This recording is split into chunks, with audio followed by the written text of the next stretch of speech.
Kang Do-hyun's men did not lose. That was, as far as he was concerned, simply a fact about the world, as reliable as gravity. His security team had been hand-selected, extensively trained, and were, individually, capable of things most people only saw in movies. So when his head of security, a broad, unshakable man named Choi Byung-ho, showed up to their scheduled briefing on a Tuesday morning, with a black eye he was very obviously trying to hide with sunglasses indoors, Do-hyun noticed immediately. "Byung-ho," he said, not looking up from his tablet. "Why are you wearing sunglasses in my office?" "Migraine, sir. Take them off." Byung-ho hesitated exactly long enough to confirm Do-hyun's suspicion before removing them, revealing a bruise blooming impressively across his left cheekbone. "That's not a migraine," Do-hyun said. "No, sir, what happened?" Byung-ho glanced, briefly, at the two other men flanking him, both of whom, Do-hyun now noticed, were moving with the particular careful stiffness of people nursing injuries they'd rather not explain either. "Gym mishap, sir," Byung-ho said. "All three of you. At the same gym. On the same day." "Yes, sir," Do-hyun set down his tablet slowly. "You are the head of my security detail. You have survived actual attempts on my life. Explain to me, specifically, how a gym mishap left three trained men looking like they lost a bar fight." The silence that followed was, notably, longer than Do-hyun would have liked. "There's a woman, the youngest of the three, a normally unflappable man named Seo-jun, finally offered." Do-hyun blinked. "A woman?" "At the community center gym, sir, sparring classes. We've been going for conditioning, off the record, since the official facility's been under renovation. And this woman," Do-hyun said slowly, "beat all three of you." "Not at the same time, sir," Byung-ho said, with the particular defensive dignity of a man trying, unsuccessfully, to salvage some pride from the situation. "Separately over several sessions." "How many sessions?" "Several, sir." Do-hyun leaned back in his chair, genuinely, thoroughly delighted for the first time in longer than he could easily remember.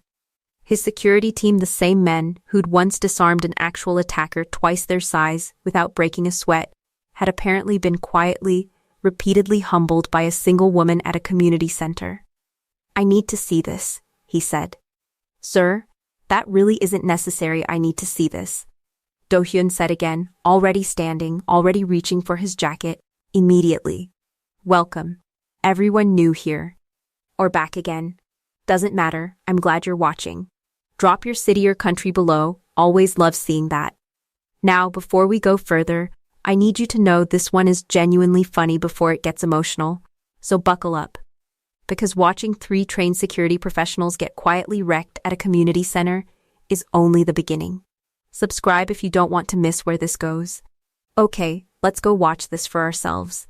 The community center gym was, by every measure Do-hyun could immediately assess, entirely unremarkable fluorescent lighting, slightly worn mats, a handful of mismatched weights along one wall, nothing about it suggesting it could possibly be the site of his security team's mysterious downfall. He arrived 20 minutes before the scheduled sparring session, dressed deliberately down plain black t-shirt, joggers, nothing that would announce who he was to anyone paying attention, and took a seat on a bench near the back. Byung-ho, hovering nearby with the particular tension of a man watching his employer walk directly into a situation he'd very much hoped to keep private. "You don't have to stay," Do-hyun told him. "I absolutely have to stay, sir." The class began at exactly 6:30, roughly a dozen participants of varying ages and skill levels gathering near the mats, and Do-hyun watched, mildly bored, expecting nothing particularly remarkable, until the instructor walked in. She was, he noted immediately, not what he expected. Medium height, unassuming in simple athletic clothes, hair pulled back in a practical braid, moving through the room with an easy, unhurried confidence that Do-hyun, who had spent considerable time around genuinely dangerous people, recognized instantly as something real, rather than performed. "All right," she said, clapping her hands once, her voice carrying easily across the room. "Warm-ups, then pairs. Same as always." "That's her," Byung-ho murmured, with the particular reverent dread of a man discussing a natural disaster. Do-hyun watched, genuinely fascinated, as the class moved through its warm-up, and then, 20 minutes in, watched the instructor step onto the mat herself to demonstrate a technique with a volunteer, a broad-shouldered man considerably larger than her, who approached with the confident, slightly condescending energy of someone about to go easy on a smaller opponent. She had him on his back in 4 seconds. The room applauded.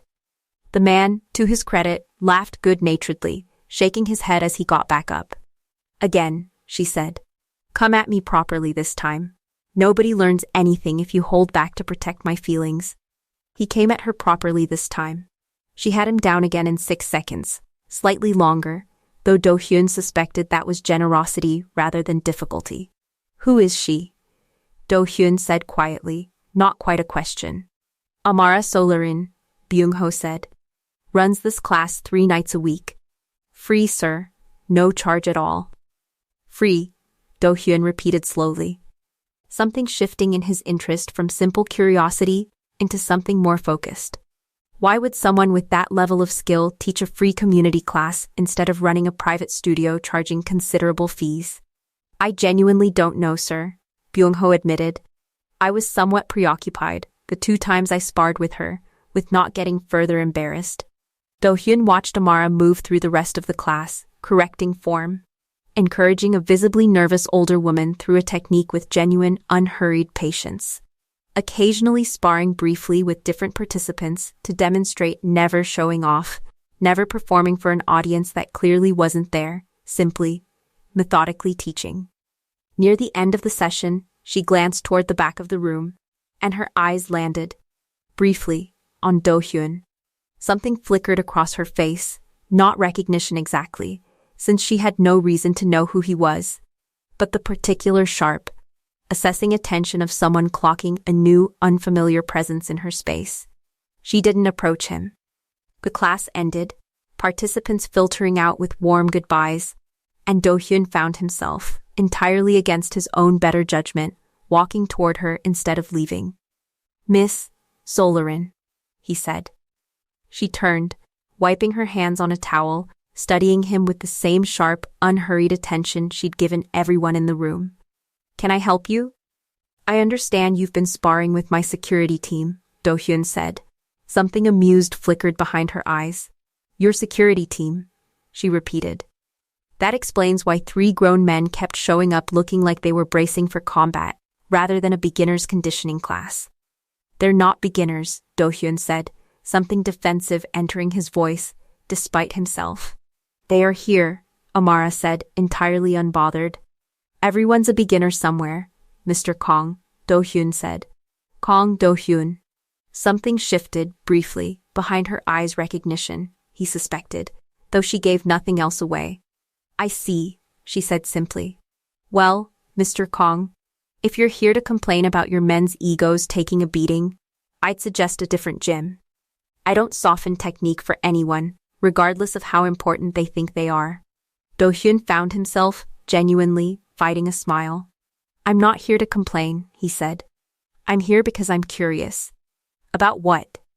"About why someone with your skill level is teaching a free community class 3 nights a week," Do-hyun said, "instead of running a studio that could charge considerably more." Amara studied him for a long moment, something careful entering her expression, weighing exactly how much of an answer the stranger had actually earned. "That," she said finally, "is a considerably longer conversation than I have time for tonight, Mr. Kang. I have somewhere to be." She turned to leave, gathering her bag with brisk efficiency, and Do-hyun, watching her go, felt something entirely unfamiliar settle into his chest, the distinct, uncomfortable sensation of genuinely wanting to know more about someone who had absolutely no interest whatsoever in being known by him. Do-hyun followed her out of the community center, not closely, not obviously, simply matching her pace at a respectful distance, while Byung-ho trailed behind, radiating the particular resigned anxiety of a man who had learned, over years of service, exactly when arguing with his employer was pointless. "Miss Solarin," Do-hyun called out, once they'd reached the parking lot. Amara stopped, turning with an expression that suggested she'd expected exactly this. You're persistent, Miss Kong. I'm curious, he corrected. There's a difference. Is there? She asked, though something in her tone suggested genuine amusement rather than real irritation. I'd like to buy you dinner, Do-hyun said. Not as a transaction. Simply as two people having a conversation about something I find genuinely interesting. Amara studied him for a long moment, weighing something. You do understand, she said finally, that I know exactly who you are, Mr. Kang, or at least who people say you are. Do-hyun felt something in his chest tighten slightly. And what do people say I am? That you run an organization considerably more complicated than the shipping companies listed on your public filings, Amara said, entirely unbothered by her own directness. That men who cross you tend to disappear from relevant business circles rather abruptly. That you're the kind of dangerous most people go out of their way to avoid entirely, rather than seek out for dinner conversations. That's a fairly accurate summary, Do-hyun admitted, deciding, given her obvious lack of intimidation, that careful evasion would likely cost him more credibility than honesty. And you still want to have dinner with me, Amara said. Something genuinely curious entering her voice now. I do, Do-hyun said. I've spent the last hour watching you teach a room full of strangers, for free, with more patience and skill than most professionals I've encountered in any field. I'd like to understand why. Amara considered this. Something in her sharp, assessing expression softening slightly. One dinner, she said finally. And Mr. Kong, I'm not remotely impressed by wealth or power, so if that's the angle you're working, you should know now it won't land. Duly noted, Do-hyun said, genuinely smiling now. They met 2 nights later at a modest restaurant. Amara chose herself nothing extravagant, nothing that suggested any interest in impressing or being impressed, and Do-hyun found himself, oddly, more comfortable there than he'd been at any of the extraordinarily expensive establishments he usually frequented.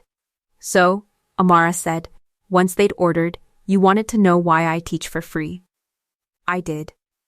My younger sister, Amara said, was in an abusive relationship for 3 years before she found the courage to leave. She didn't know how to defend herself. Didn't know how to recognize the early warning signs. Didn't know how to physically protect herself if things escalated before she could get out safely. She paused, something old and carefully managed pain moving briefly across her face. She got out. Eventually. But I've spent the years since thinking about every woman who doesn't, who stays, because she genuinely doesn't believe she has options. Doesn't believe she's capable of protecting herself if she tries to leave. So you teach, Do-hyun said quietly. So I teach, Amara confirmed. Free classes, specifically designed for people who couldn't otherwise afford private instruction. Most of my students are women rebuilding confidence after situations they never should have had to survive in the first place. I fund it myself, mostly some grant money, but mostly my own savings from a full-time job that has absolutely nothing to do with self-defense. What's your actual job?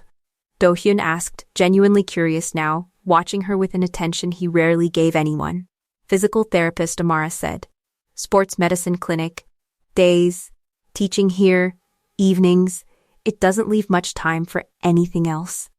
Honestly, which is probably why I haven't had a proper date in longer than I'd like to admit. Is this a proper date?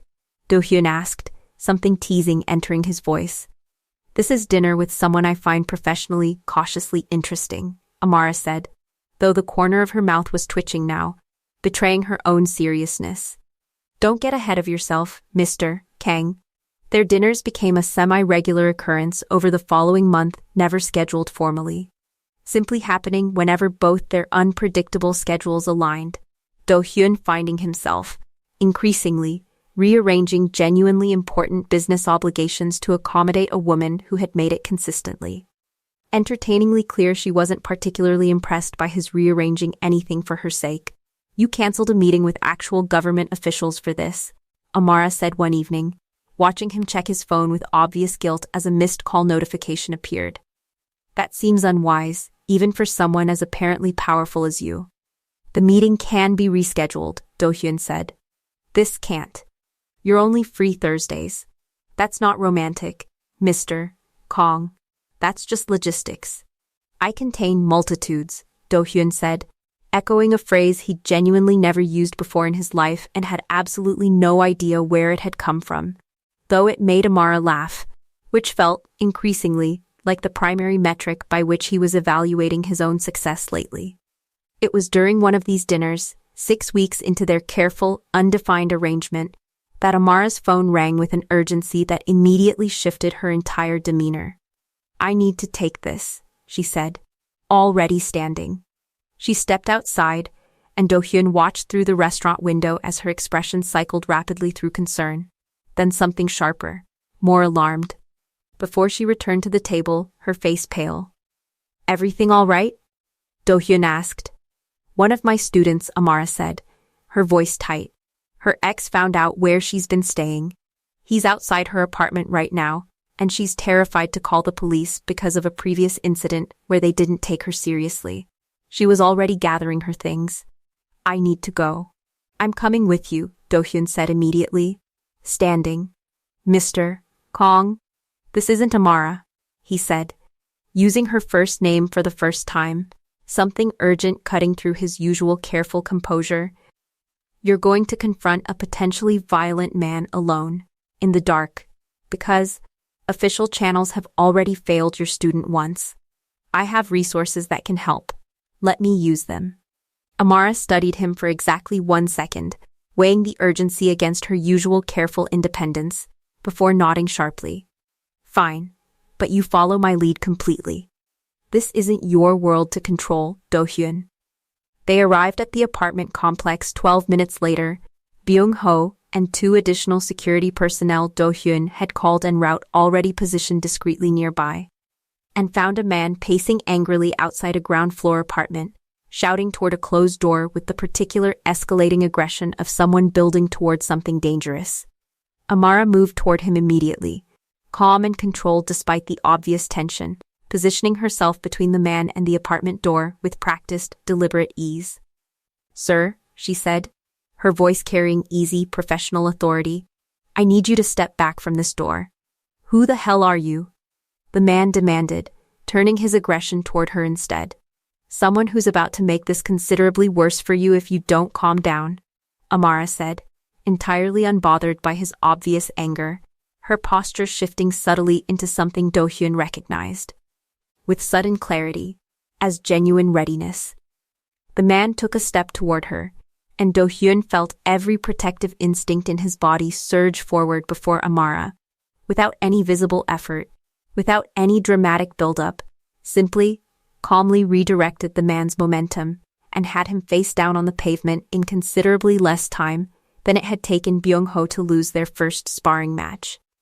"Stay down," she said, her knee positioned with careful, controlled pressure against his back, "until the police arrive. Which they will, this time, because I've already called them myself, and I intend to give a very thorough statement about exactly what I witnessed." Do-hyun stood frozen for a moment, watching this entire encounter resolve itself with a competence and calm he genuinely hadn't anticipated, even having personally witnessed her skill in the gym weeks earlier. The apartment door opened cautiously, revealing a young woman, visibly shaken, who immediately rushed toward Amara once the man was secured. "Thank you," she said, tears streaming down her face. "I didn't know who else to call."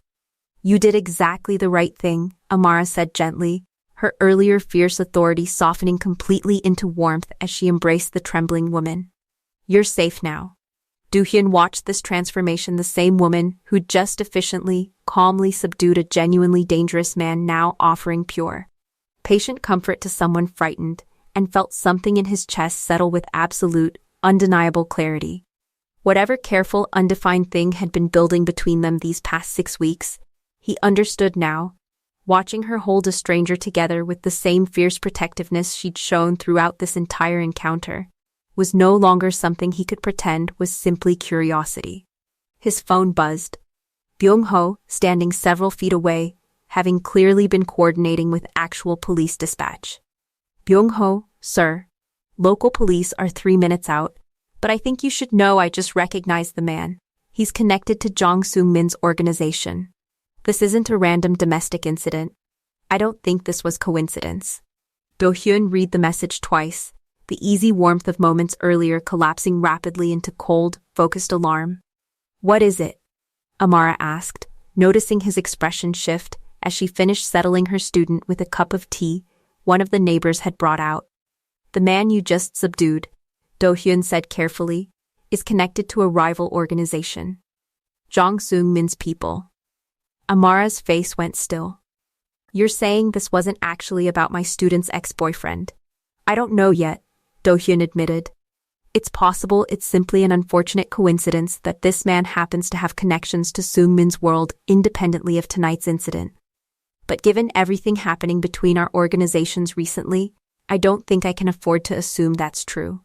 "What's happening between your organizations?" Amara asked, her voice carrying genuine, sharpening concern now. Do-hyun hesitated, weighing exactly how much to reveal, before deciding, given everything he'd already exposed about his world during their careful, growing relationship, that further evasion would serve neither of them well. "A territorial dispute," he said. "Ongoing for several months now. Seung-min's been testing boundaries, probing for weaknesses. If he somehow identified you as important to me, how would he know that?" Amara interrupted. "We've been careful. Dinner at unremarkable restaurants, no public appearances together, nothing that would connect us obviously." "I don't know," Do-hyun admitted. "But Byung-ho's instincts about these connections are rarely wrong. And I'd rather take this seriously and be wrong than dismiss it and be catastrophically mistaken." The police arrived shortly after, taking statements, formally arresting the man, whose name, according to the responding officers, was indeed connected to several previous incidents flagged by organized crime task forces, though whether tonight's confrontation was genuinely about Amara's student, or something considerably more calculated, remained frustratingly unclear. Do-hyun insisted on driving Amara home afterward, and she allowed it, though her usual sharp independence had given way to something more careful, more genuinely worried. "I need you to be honest with me," she said, once they'd arrived outside her apartment. "If this is actually connected to you, to whatever's happening between your organization and this Seung-min person, what does that mean for me? For my students? For the class itself?" "I don't know yet," Do-hyun said honestly. "But I intend to find out immediately, and I intend to ensure you and everyone connected to your class are properly protected regardless of what we discover." "I don't want protection that makes this about you," Amara said firmly. "Do-hyun, I've spent years building something specifically designed to help women reclaim their own power, their own ability to protect themselves. If your world starts requiring security details and armed men following my students home, that fundamentally undermines everything this class is supposed to represent." "I understand," Do-hyun said carefully. "But Amara, if there's a genuine threat here, connected to a dangerous rival organization, ignoring it out of principle doesn't protect anyone. It simply leaves everyone more vulnerable." Amara sat with this, clearly torn between her fierce independence and genuine, dawning fear for her students' safety. "Find out what's actually happening," she said finally. "Properly, quickly, and then we figure out together how to handle it, without you simply deciding unilaterally to flood my community center with armed guards." "Together," Do-hyun agreed. "I promise you that." He called an emergency meeting with Byung-ho and his senior lieutenants the moment he returned home, spreading out everything they knew about Jang Seung-min's recent activities, searching for any connection to Amara or her community center specifically.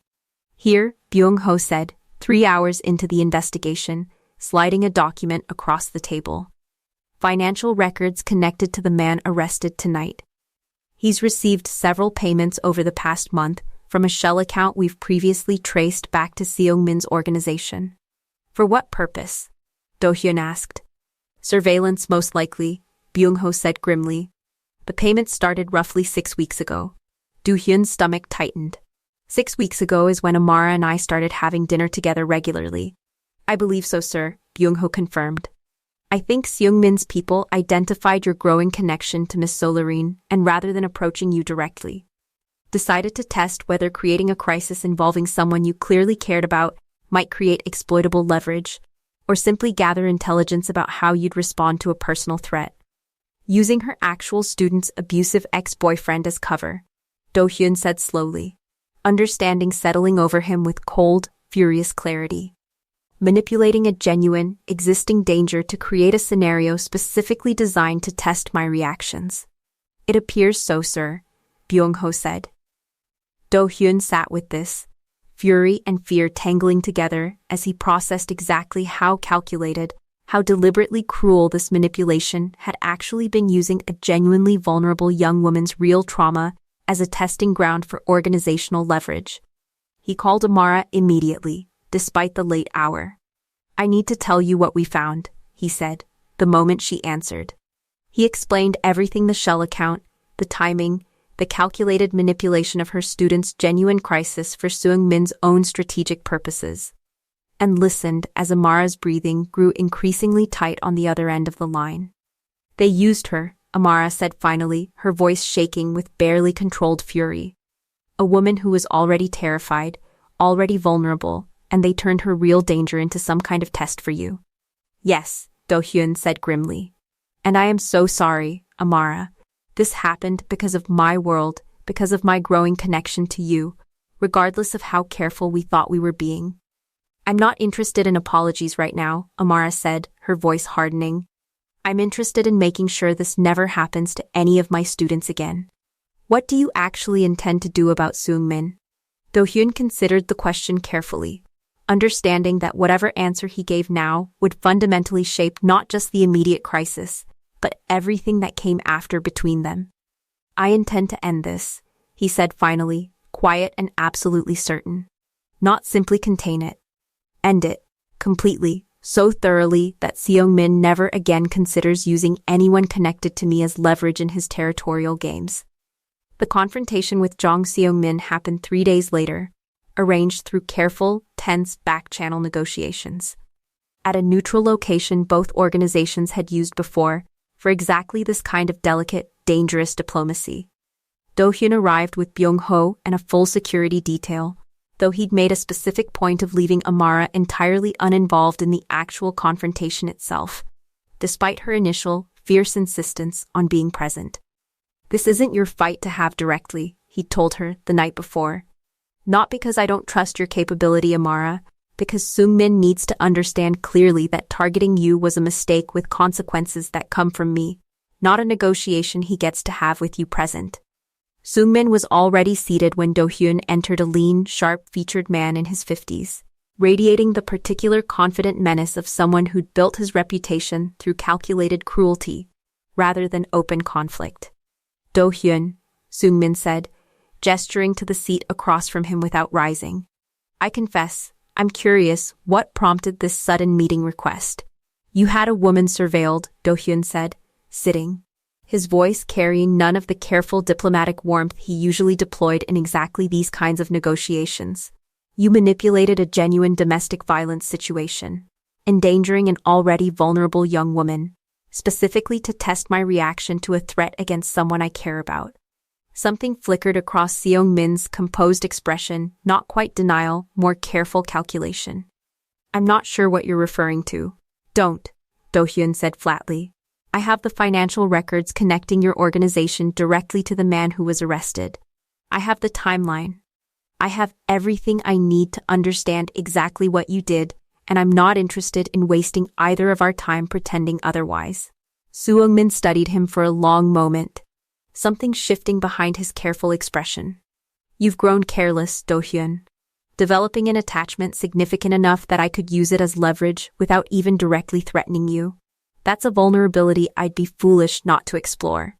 You didn't explore a vulnerability, Do-hyun said.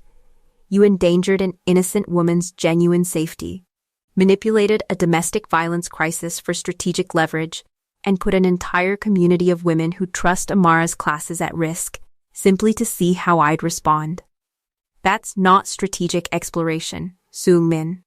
That's exactly the kind of reckless cruelty that gets organizations dismantled by their own people. Something tightened in Seung-min's expression at that particular phrasing. Are you threatening internal instability, Do-hyun? I'm observing a pattern, Do-hyun said. Chul-min, Yong-sik, Jun-ho.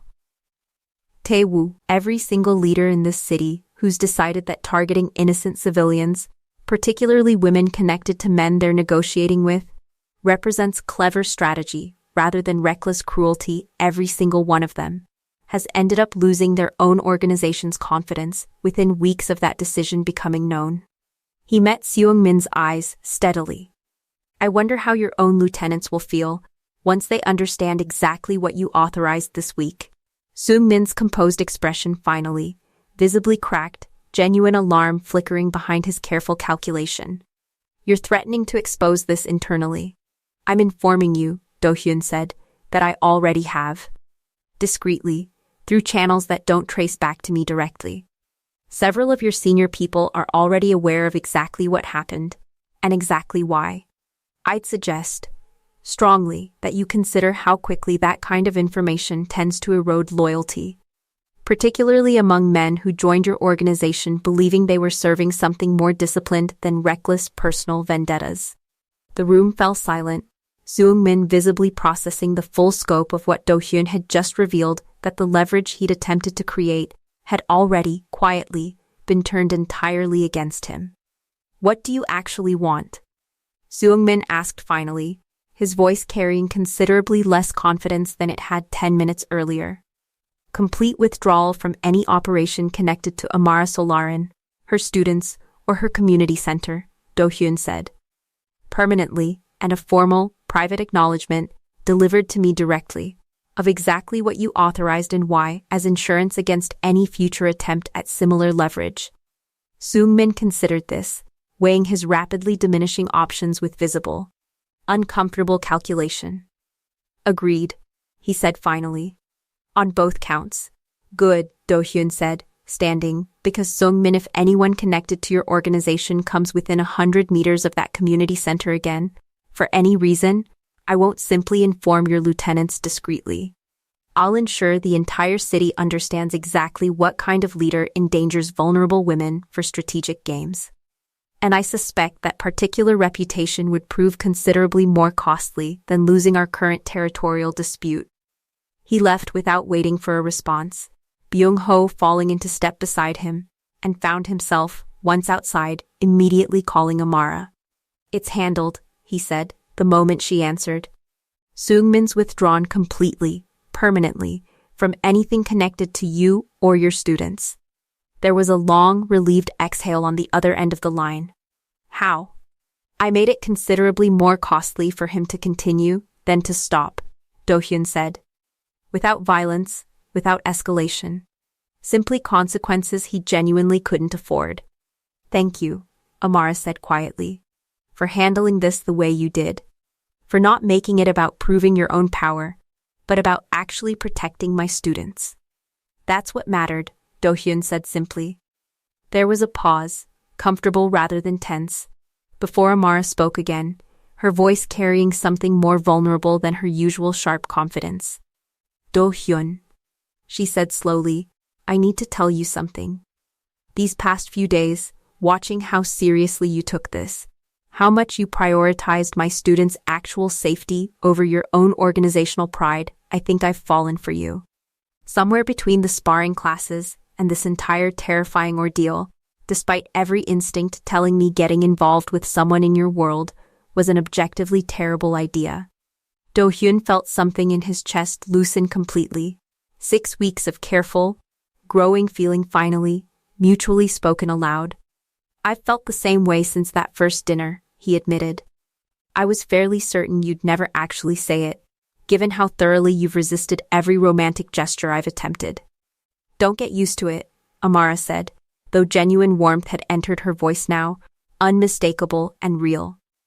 I still think most of your gestures are ridiculous. I contain multitudes, Do-hyun said again, and this time, when Amara laughed, it carried none of the earlier careful distance, simply genuine, unguarded warmth.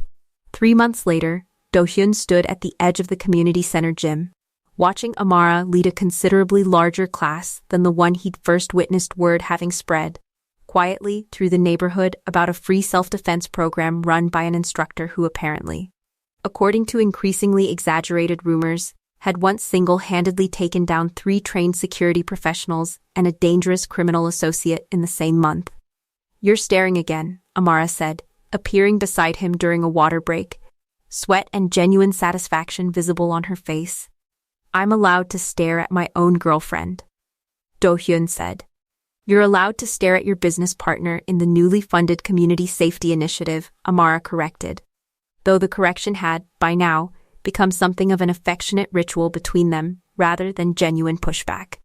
The initiative in question, a formal nonprofit Do-hyun had quietly established, funding not just Amara's original class, but 4 additional self-defense programs across the city, all led by instructors Amara had personally vetted and trained had launched 2 months earlier, deliberately structured to keep Amara entirely in control of curriculum, hiring, and community outreach.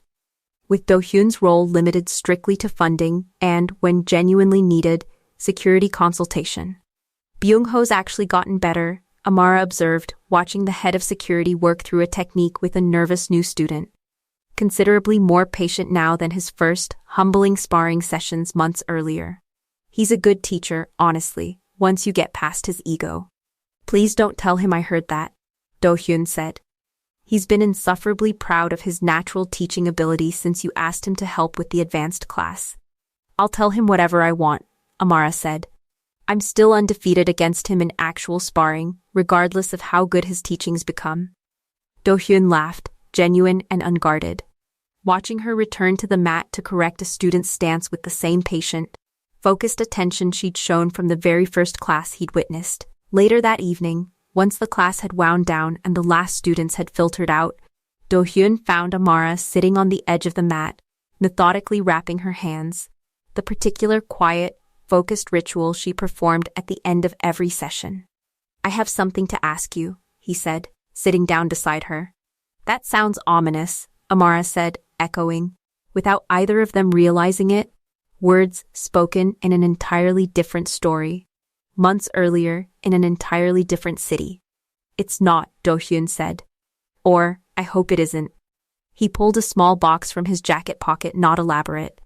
Not the kind of extravagant gesture Amara had spent months explicitly, repeatedly telling him she had no interest in, simply a small, understated ring, exactly the kind of thing he'd learned, through months of careful attention, she'd actually appreciate. Amara went very still, staring at the box. "Do-hyun, I'm not asking because grand gestures work on you," he said quickly, "because I know they don't. I'm asking because I've spent 3 months watching you build something genuinely important, watching you handle danger with more competence than my entire security team, watching you teach frightened women to believe in their own strength, and I've realized I don't want to simply fund your work from a comfortable distance anymore. I want to actually build a life alongside it, permanently." Amara studied the ring, then him, something complicated moving behind her sharp, assessing eyes. "I need you to understand something first," she said slowly. "If I say yes, this doesn't become your project, or your foundation's success story, or something you get credit for at galas. This stays mine, entirely, exactly as it's been." "I understand completely," Do-hyun said. "I'm not asking to change anything about your work, Amara. I'm asking to be part of your life while you continue doing it exactly as you always have." Amara was quiet for a long moment, considering, before a slow, genuine smile finally broke across her face. "Ask me again in 5 years," she said. "Whether taking a chance on the billionaire whose security team I kept beating up was actually worth it." "I intend to," Do-hyun said, smiling now too. "And I have a feeling I already know what your answer's going to be." "You're getting cocky," Amara said, though she was already reaching for the ring, already, unmistakably, saying yes without needing the actual word. 6 months later, on an entirely ordinary Tuesday evening, Do-hyun found himself back on the same worn mats, considerably more bruised than he'd anticipated, having finally, at Amara's insistent teasing, joined one of her advanced sparring sessions himself. "You're doing it wrong," she said, watching his stance with familiar, unimpressed authority. "I've had less practice than you," Do-hyun said, echoing, without realizing the coincidence, sentiments other unlikely lovers in other unlikely stories had spoken in other kitchens, other gyms, other quiet moments of building something real from something that started as chaos. Obviously, Amara said, though she was smiling now too, circling him with the same patient, focused energy she brought to every single student who walked through her door. It wasn't a wedding yet. It wasn't a headline. It was simply an ordinary Tuesday, bruised knuckles and genuine laughter filling a community-centered gym that had once seemed like nothing more than the sight of his security team's mysterious, entertaining humiliation, and Kang Do-hyun understood, finally, completely, that this, not the boardrooms, not the territorial negotiations, not the empire he'd spent his life building, was exactly the kind of ordinary he'd been looking for all along. If this story had you laughing through the sparring chaos and then holding your breath through everything after, drop a comment telling me your favorite moment. Mine's Byung-ho's migraine excuse. Let me know where you're watching from too. Subscribe for more stories about power, love, and the people who teach us to become something better. See you in the next one.